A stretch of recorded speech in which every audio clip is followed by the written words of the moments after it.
Assalamualaikum warahmatullahi wabarakatuh. Halo semuanya, perkenalkan saya Husnul Uswatun Hasanah dengan NIM A1E1240004. Baiklah, pada kesempatan kali ini saya akan menjelaskan mengenai instrumen reasek, mulai dari pengertian, tujuan, tata cara pengisian, penskoran, pengolahan hasil tes, hingga interpretasi hasil skor. Nah, selanjutnya yaitu ada pengertiannya. Reasek ini merupakan instrumen tes minat karir yang dikembangkan oleh John Holland. Instrumen ini digunakan untuk mengetahui minat, bakat, dan kecenderungan kepribadian individu.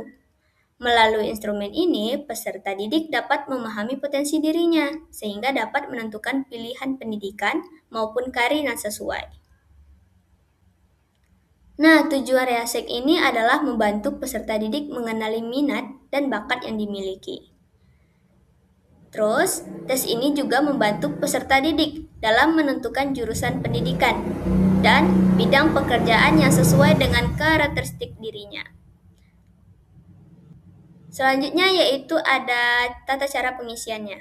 Pada instrumen ini, peserta didik diminta mengisi identitas terlebih dahulu, seperti nama, kelas, dan tanggal pengisiannya. Setelah itu, peserta membaca setiap pertanyaan yang tersedia, kemudian memberikan tanda centang pada pertanyaan yang sesuai dengan dirinya. Terus pengisiannya dilakukan secara jujur ya, agar hasil yang diperoleh lebih akurat. Nah, ini merupakan contoh instrumen reasek. Di dalam instrumen terdapat beberapa pertanyaan mengenai aktivitas atau hal yang disukai. Contohnya seperti bekerja kelompok, suka menggambar, suka melakukan eksperimen, suka membantu orang lain, dan suka berbicara di depan umum. Peserta didik diminta memilih pertanyaan yang paling sesuai dengan dirinya. Nah, setiap pertanyaan pada instrumen akan masuk ke dalam 6 tipe kepribadian reasek. Yang pertama yaitu realistik, yaitu individu yang menyukai kegiatan praktik dan penggunaan alat. Kemudian investigatif, yaitu individu yang suka meneliti dan melakukan eksperimen.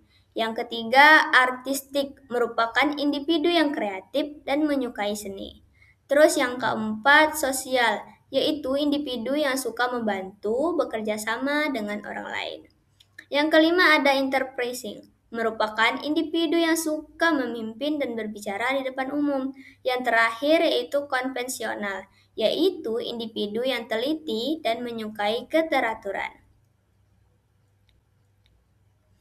Nah, penskorannya dilakukan dengan menghitung jumlah jawaban pada masing-masing tipe reasek. Tipe dengan skor tertinggi menunjukkan kecenderungan minat dan kepribadian yang paling dominan.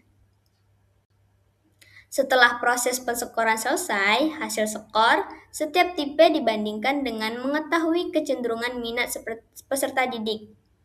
Hasil tersebut kemudian digunakan sebagai gambaran dalam menentukan bidang pendidikan maupun karir yang sesuai. Interpretasi dilakukan berdasarkan skor tertinggi yang diperoleh peserta didik. Sebagai contoh, apabila skor sosial lebih dominan, maka individu cenderung memiliki minat pada bidang yang berkaitan dengan membantu orang lain, seperti pendidikan ataupun konseling.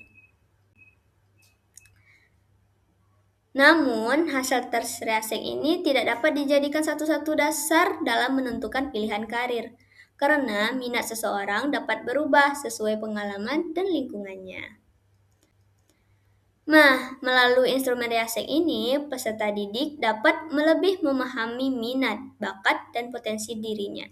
Dengan demikian, peserta didik dapat memiliki gambaran awal mengenai arah pendidikan dan karir di masa depan. Nah, sekian penjelasan dari saya mengenai instrumen reasek ini. Terima kasih atas perhatiannya. Wassalamualaikum warahmatullahi wabarakatuh. Bye-bye.